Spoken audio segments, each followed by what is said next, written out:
5000 manifestants de Hong Kong exhortent le Parti communiste chinois à réparer le tort subi lors du massacre de la place Tiananmen. Il y a 20 ans, le 4 juin, l'armée du régime chinois a défilé sur la place.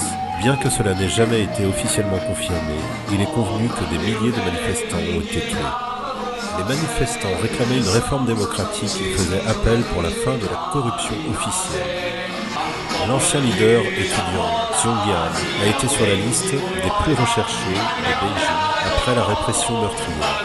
Mais aujourd'hui, Zhong manifeste pacifiquement à Hong Kong après avoir vécu en exil aux États-Unis depuis 17 ans. Je pense que parce qu'il y a un système dictatorial en Chine et que le régime est très corrompu, ils ne sont pas assez courageux pour faire face à la vérité. Li Keqian, activiste pro-démocratique, dit que les gens n'ont pas oublié le massacre et sont encore à la recherche de la démocratie.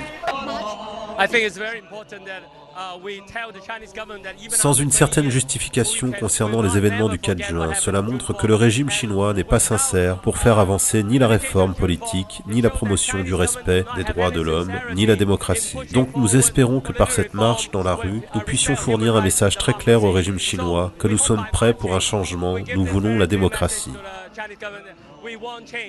Dans la démonstration d'aujourd'hui, a dit qu'il pense que les étudiants de la place Tiananmen avaient raison et ont bien fait. Nous croyons que les étudiants à l'époque étaient à la poursuite de la démocratie et faisaient face à ce qu'ils considéraient comme des problèmes au sein du régime et avec la corruption dans la société. Ils ont tout simplement voulu exprimer leur opinion et en somme c'était un acte patriotique. Nous pensons que nous devrions les reconnaître et souligner que le mouvement étudiant était correct. Vendredi, les mémoires de Zhao Ziyang ont été publiées à Hong Kong. Zhao Ziyang a été un ancien secrétaire général du Parti communiste. Il avait demandé un dialogue avec les étudiants de Tiananmen. Mais après la répression par le régime chinois, Zhao Ziyang a été mis en garde à vue jusqu'à sa mort il y a 4 ans.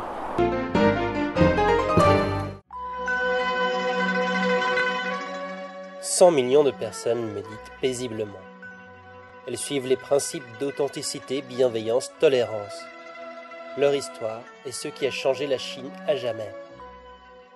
Le 25 avril 1999, plus de 10 000 adhérents font pacifiquement appel à Pékin pour leur droit à pratiquer leurs croyances. Le commandement du parti central a été terrifié.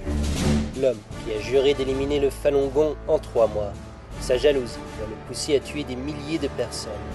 Le Parti communiste crée une police secrète, le bureau 610, qui a pour mandat d'éradiquer le Falun Gong. Commence alors la répression brutale dans toute la Chine. Combien de vies cela va-t-il coûter avant qu'ils ne décident que la Chine est allée trop loin?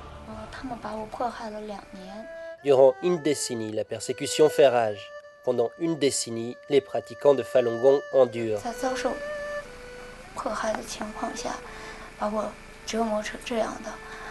都给我卸开吧，怕什么呢？